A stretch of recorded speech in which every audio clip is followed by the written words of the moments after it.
Welcome back to another Askari Cast. My name is Rod Van Blake, author of the Ancient Illumination series, Nyumbani Chronicles, and joined once again by Jordan Purnell Jackson.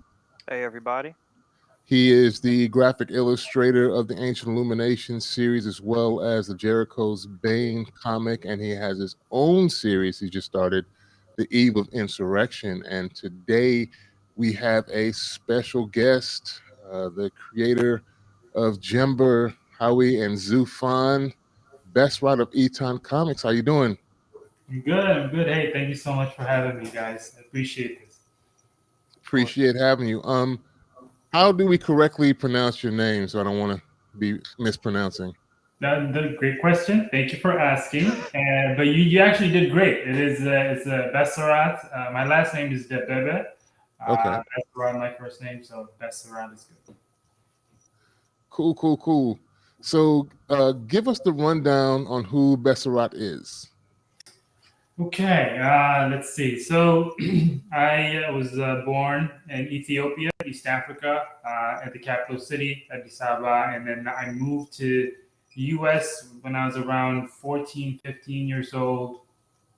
And, just like any typical, I guess, African diaspora, the main ambition was here to just, make a name for myself, kind of take care of my parents, go into the three well-known fields of engineering, law, or doctor, and graduate from there. I graduated as an engineer, and then a few years after being in the corporate world, I really started. I've always wanted to do something of my own, and I've tried a few businesses here and there, but nothing really stuck.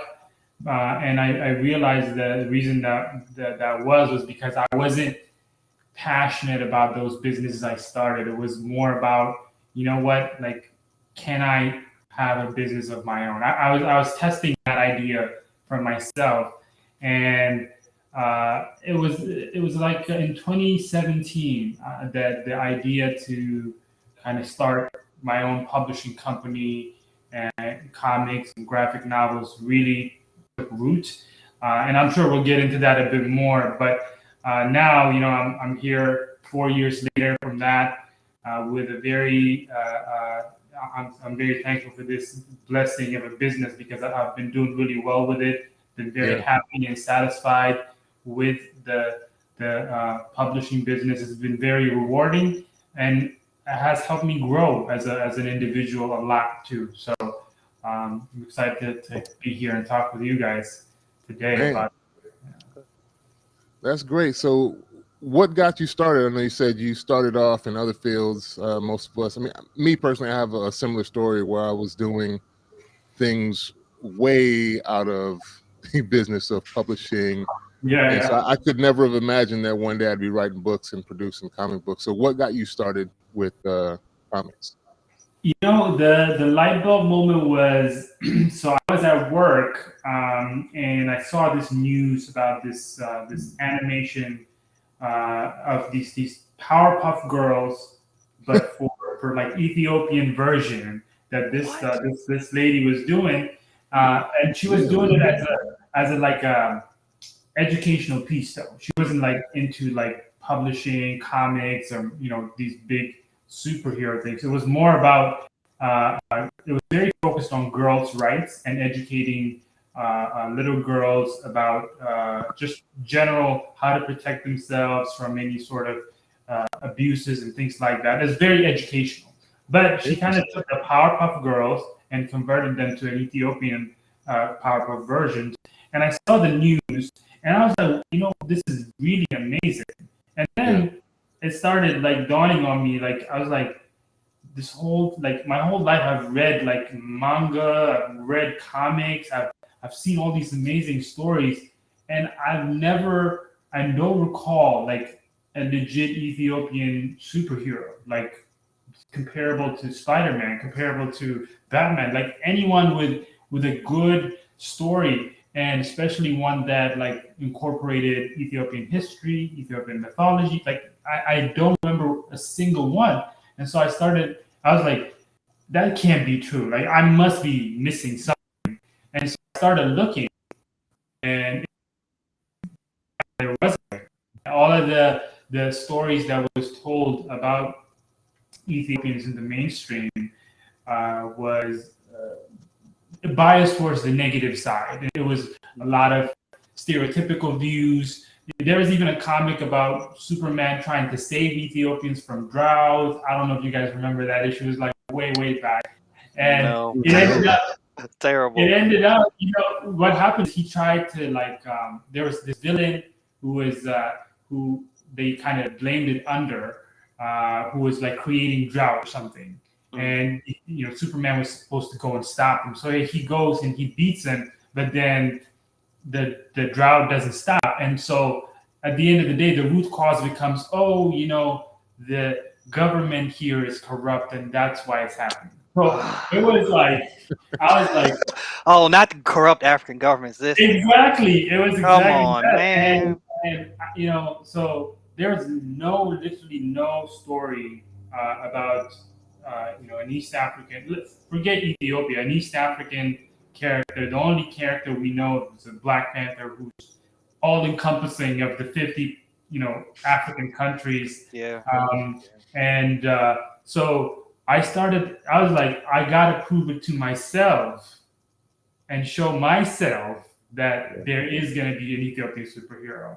And a really cool one at that, like one that I would love to read about, and one I would love to enjoy about, and so I started that journey. I published the book. I really did it for me more than anybody else because I just couldn't believe there wasn't any Ethiopian superhero.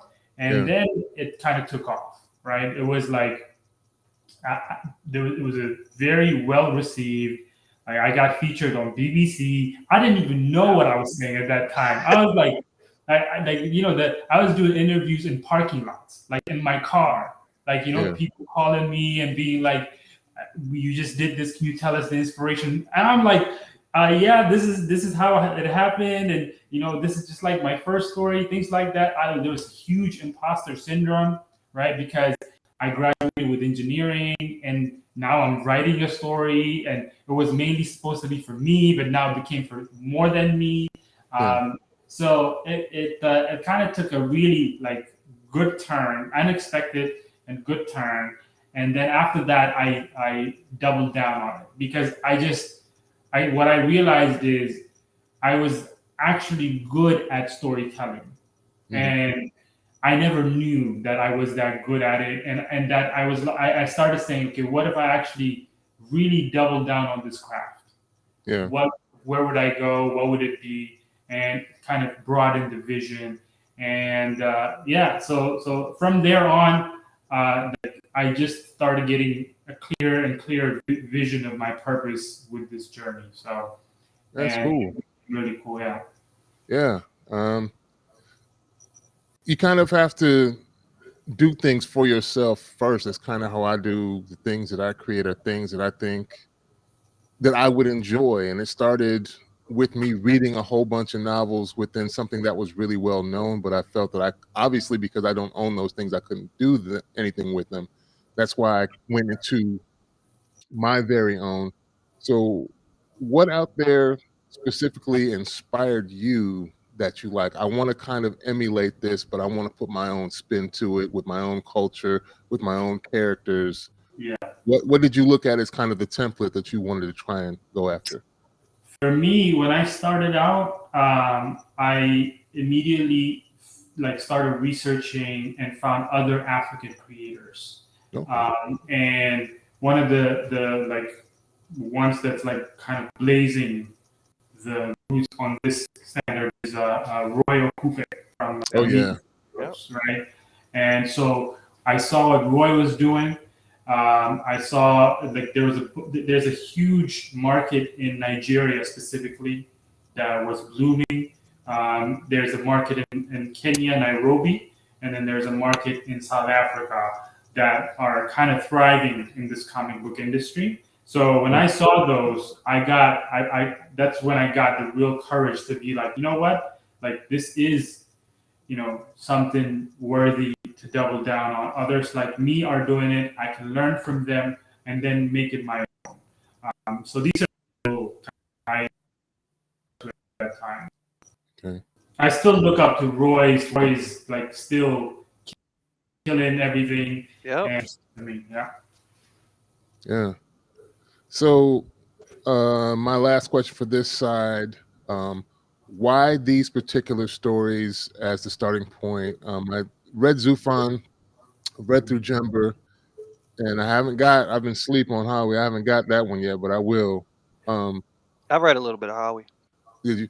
Yeah. Why those three stories? What was the, aside from, I know from what I've seen, it's a lot of historical influences, but why those stories?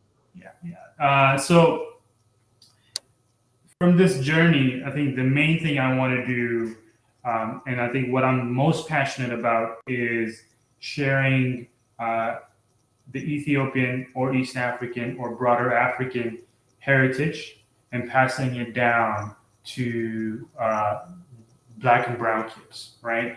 That is the purpose that drives me very much. And that's why I draw a lot from real history, because that hasn't been covered as much, especially when you think about African history. There's a lot of focus on Egyptian history. Yes. Now and then there's some focus at some point on South African history, like Zulu history, but it wasn't predominant. And then there's a kind of, right now there's a little bit of a trend on West African history focus that's kind of growing.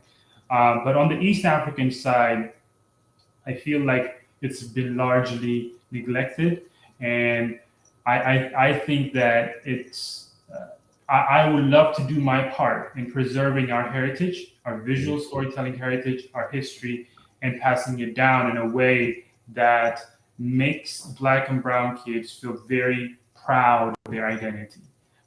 And so that's kind of the core purpose that drives me. That's why you see it in Jember, you see it in Howie, you see it in Zuffan, all these historical references, and we'll dive more into them when you're ready.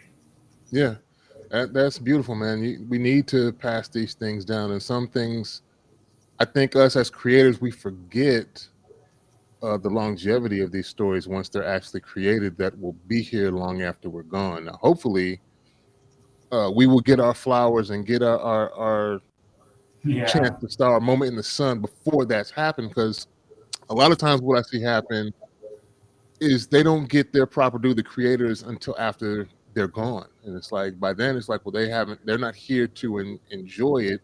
I'm thinking mainly right now of Octavia Butler and her contribution to the science fiction world. And now she's got like 3 or 4 television shows right now set to be produced and air on streaming services and regular TV. And I'm like, why couldn't y'all have done that when she was still here to see? I mean, she may have been disappointed with what they end up coming up with, but at the same time, I think it's still, Spirit's like, no, this isn't good enough. It's still a great thing to be able to see your creations culminated into another medium and put out to the masses in ways that wasn't available previously. So hopefully, we'll see your stories, in different mediums. Like you said, it's very important to keep passing those things down, because we barely scratch the surface with what we're given as far as African culture, as far as stories other than what we already get ad nauseum. Repeatedly, we get the hood stories in America. Repeatedly, we see the images of African kids with flies buzzing around them and gas-filled potbellies because they're starving. But there's much, much more over there. And people act super surprised when they get a chance to go back to Africa to see that there's actually metropolises built up, and incredible architecture, beauty in the landscape. In addition, what's been actually crafted and built, in addition to its natural beauty that takes monumental brain power and engineering prowess to do. Folks act super surprised when they see that. Like, no, it's been there. We've just been ignoring that side of the coin for so long, and it's a shame. really. But yeah, it's important. I'm glad you got yours off, and hopefully you can continue to build and grow, and more people get that story out there so they can see these stories. We're gonna go ahead. I said that's very well said. You said it right. There's a big narrative control that goes on that we need to do our part in changing and controlling too. Yeah. We're going to take a quick break, and then we'll be right back to discuss Beserat stories, more specifically. If y'all can see on the screen, we're going to discuss Zuffan.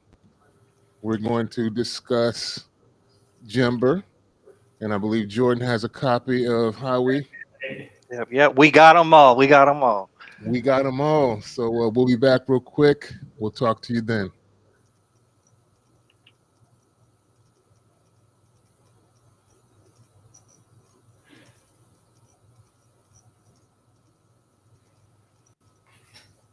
Can I ask a question? Hold on a second. And welcome back to the second half of the Askari Cast. My name is Rod Van Blake. Here again with Jordan Purnell Jackson and with Beserat discussing ETAN comics. Oz just commented, I still like the way the Kenyan culture from my visit and have been blessed to meet Kenyans here in Dallas who love that I have had the chance to experience it. That is awesome. Oz is a cat that I served in the Marines with on Facebook. Appreciate that. Kenya is a place I'd like to go to as well. Ethiopia is another place I'd like to go to as well. I have journeyed, but I was a kid, actually a toddler, so I have no recollection of being in Mali and in Nigeria. I just hear weird stories of me eating a chicken that fell on the floor as a baby, and my mother was none too happy about it. And that's it. But as an adult, I haven't had a chance to go and enjoy, and hopefully I will get to do that soon. Let's start off with Zuffan, because that was the one that I'd read in its entirety. Awesome artwork. Beautiful artwork. Story is cool so far, and you have the allegory of one of the main, I'll let you go into more detail, but one of the main themes seems to be colonization, but from a different tack, because we have alien races coming that's basically going to divvy up Earth. Yeah. You can go into more explanation about that. Yeah, I'll be happy to. So Zuffan is inspired by the real history of European colonization of Africa back in the 1800s. It's essentially it metaphorically tells that story by using aliens and humans. So during the 1800s, if you're not aware of this history, there was an era of the era of colonization of Africa started when basically explorers came, right? They started trying to trade, and that kind of slowly built up into where businessmen and politicians saw the value that Africa has for their industries back in Europe. And so they started kind of creating deals and a lot of shady deals, things happening, and working with the local leaders and seeing their rivalry and taking advantage of that. It slowly kind of ballooned into a takeover, right? Mm-hmm. And the Berlin Conference was where they kind of met, European leaders met and kind of carved up Africa to say, you know what, we have to do this in a civilized way. We have to share this land in a civilized way. Civilized way. That's right. And so they're more concerned of, obviously, from the perspective of their interest, right? Mm-hmm. And so that they don't get in the way of each other more than anything. And that's why they said, all right, we got to meet. You take this part, I take that part. And, we all got guns and all these things. And if you come after my part, I'm going to come after you. As long as you leave me alone, I'll keep my part, my land, right? So now imagine like having this is happening, and so what we did with the story of Zuffan, this is like in a distant galaxy planet. There's different planets that are, starved for resources, competing against each other, and they're just like wandering space, looking for their opportunity to shine. Right? What land, what resource can I get in space that I can use to build my own planet's wealth and grow my power, right? So that's where they're kind of coming from and thinking from, and then so they find Earth, and you kind of get to see how just how the European and African relations developed and colonization came about. You get to see how the relationship between aliens and humans kind of balloons into an era of colonization. And you get to hear the story about the only African country that was not colonized during that era, which was Ethiopia. And metaphorically in the story, Africa, the continent Africa is going to be that representing Ethiopia.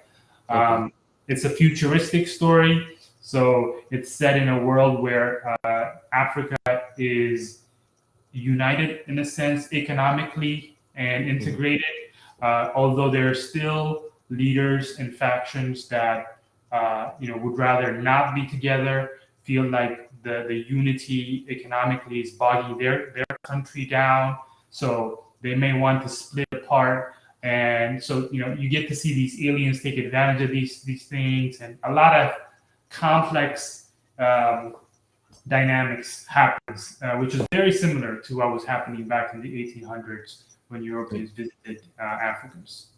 Yeah, That's what I really enjoyed about the series, because I love, that's what I love about your work, is that you integrate history and you reference the real world issues that we have. And because when I first read it, I immediately said to myself, I'm like, okay, this is Beserat's doing it, he's killing it. And immediately I was like, okay, this needs to be a video game. I want this to be like an African version of XCOM, where it's like we're just focusing on like this African group or African Union, African Alliance, and how they kind of combat these alien forces. I'm like, this is gold. And you also like had this like, because when I first read it and got through everything, and I like, oh, there's like a little timeline here. Let me get in this timeline. You gotta break down everything. I was like, nice detail. I'm like, this is a nice touch. I was like, this is really cool, and it helps build that world out and kind of like flesh out your stories. It was amazing. And that's something I really wanted to do, because as I told you, my mission is to kind of pass down our heritage, our history. Not a lot of people know about the fact that Ethiopia defended successfully from attempted colonization. Ethiopia remained independent, and still has like all the history. It's not burnt. It's written history, our own language, our own letters. Like we have all this stuff. This stuff has been disconnected from other African cultures. Yep. There's a lot of countries that speak French. A lot of countries that speak English. English. When they had so many beautiful languages, so many beautiful visual arts, writing, so many things, and these have been interrupted. But Ethiopia, that hasn't been interrupted, right? Yeah. We still have that, and I think that's something to be very proud of as part of our Black identity. And I want to share that, and I want to pass that down. And these details that I add in the timeline, they're like part of these. I'm drawing from the same sources, right? To read this history, to share it, and to make people visualize like what's possible, and what we did as well. So I'm very glad you're enjoying it. I'm really glad. Yeah, it's wonderful, and I like the fact that you basically spell things out in the forewords in both comics that I've read.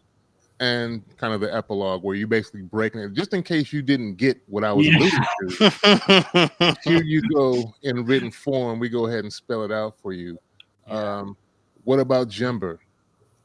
Jembet is like supposed to be my fun story, right? Jembet is just the superhero type story who is, discovering himself in a way and becoming the hero he's supposed to be type story. Okay. For Jembet, the really like the theme of Jembet is called like becoming somebody or finding out who you are.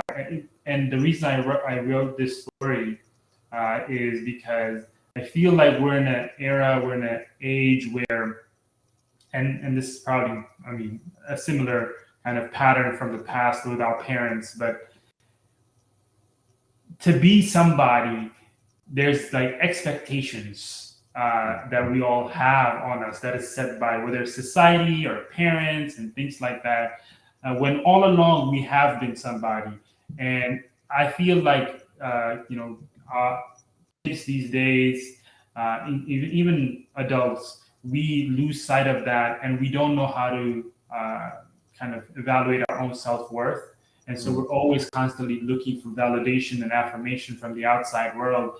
And I personally have been in that journey. I am in that journey. I struggle with it too. And so it comes from that space. But I wanted to tell the story in a lighthearted way, something funny, something just like Spider-Man vibe, and just make it cool. So that's what the story of Jember is about. It just follows this young kid just graduated from college, but he can't, he doesn't have the job, and that dynamic makes you feel hopeless, right? When you're super qualified to do something and you've done the work, you've done the grade, but you can't find a job, you don't see even the results, you're like, oh my goodness, is something wrong with me? You just start to question your self-worth. And he's in that cycle, and he gets this power that kind of changed that dynamic, right? It's like this instant affirmation that you have some power and ability. So it's like we take you up to this high, I give you what you want, right? You wanted self-worth, you wanted power. Here, I give it to you. Now, and how does it change your perspective? And then at the same time, how does it change your perspective in the Ethiopian setting, right? Superhero in New York is one thing. Superhero in Ethiopia is totally another one. People are religious. People have they fear like this kind of supernatural stuff. There's a lot of taboo, and so how do you deal with all of that and this new power you got? So that's what the gem does. That's awesome. And even with the differences culturally, as I was reading and things you explained with Aman, the main character, it's still relatable. Like see, being having a degree and worried about he's a fictional he's a fictional a fictional character with real world problems that majority of people out there can relate to. And I appreciated the cultural differences coming from someone from Ethiopia and being a kid that grew up here in the United States. Like the game there, they play soccer. So they go to play a soccer match. They're not playing basketball or baseball or football. Listen, I'm telling you. And there was a phrase you put in there that I didn't understand, where the two of the characters are betting on which one goes to get the soccer ball. Oh yeah, it's a game. I was like, what is this phrase? Is that like their rock paper scissors that they did to get it? Okay. See, I knew you'd get it. There's that kind of like parallel that like we can kind of feel the presence of feel that similarity. Like this feels like and this is and the reason I didn't like explain it or leave it like that is because this is the exact experience I want. I want to normalize it for you. That these games are just the thing we do as like this is our culture. Like when you go and read a manga and you read about all their different like ramen or some other cultural fact, you don't really question it. You just kind of try to understand it from the context. And it's been normalized now. It's normal for us to like see these things in anime and be like, wow, look cool, Japanese culture, I'm learning something. And so that's why I want, and I'm so glad you figured it out that way. It is our paper, rock, scissors. That is definitely, yeah. Finally, give us Howie. Howie. Okay, so Howie is it's a fantasy story, and it's actually like with Howie, what I want for is a very, very powerful kingdom that that kind of ruled Ethiopia for like 900 years. And I mean, I know about it so much, but when I ask people about it here, they don't know about it that much. Okay. And I really wanted to share that history as well. So the journey of Howie follows this girl. She's actually Ethiopian American, so she is like raised here. And so she's trying to go back and reconnect with kind of her family, her roots, and things like that. And all of a sudden, her mom gets kidnapped into this fantasy world. And you try to find out why. Who is this, random masked mercenary who kidnapped her? And then you dive into this whole world of, different tribes and different kind of cultures, which is how we live back home, right? In Ethiopia, there's the Oromo, there's the Amar, there's very different types of people living together in harmony, and you try to learn these languages and figure out and try to just discover many things. And so I immerse her immediately into that world, add a lot of fantasy to it, a lot of powers and magic and things like that, and just you get to see that journey of her self-discovery in a way while trying to find her mom, and that's how we story. So we have with Jembet, it's a superhero adventure. With Zuffan, it's a sci-fi, African futuristic sci-fi, and then with Howie, you have the fantasy, African fantasy story. Cool, that's what's up. Can't wait to get my hands on Howie. Like I said, I was sleep on that one. I'll get on it and go to etancomics.com. Issue three is actually coming. So we have issue 1 and issue 2 out. Issue 3 should be coming out this June. So you might get them as a bundle. We're probably gonna have it soon. Yeah. Hey. Awesome. So for those out there listening and watching, where can they find you and all your stuff to patronize? Yeah, so our website is etancomics.com. That's ETAN comics.com. All our social media handles also have the same tagline, ETAN Comics, ETAN COMICS. And yeah, you can just send us, DM us, just reach out. You can get all our books. We have a bundle deal going on right now on our website. So to get all our books and give us your feedback. We love feedback, and I know we hope you enjoy it. Man, appreciate it. We'll be putting a link to the website in the description of the episode once I upload the audio to Anchor and it gets distributed to all the other places where podcasts are broadcast from Anchor. So Google, Apple Podcasts, there's Spotify. There's a bunch of places you can go and listen. Description with his link will be there for you to click on that link and go get you some Jember, some Zuffan and Howie, and enjoy the stories as we have. Beserat, thank you once again for taking your time out to talk to us. Thank you. Jordan, thank you again also for coming on here and discussing these creations. We need more like it, and we'll keep shining a light on indie comics in addition to the other things that we usually talk about. Don't forget to check out Trekking and Beyond podcast, a Star Trek podcast with Andre Rose Washington and Monica Pinkett. And we will talk to you all next week. Peace.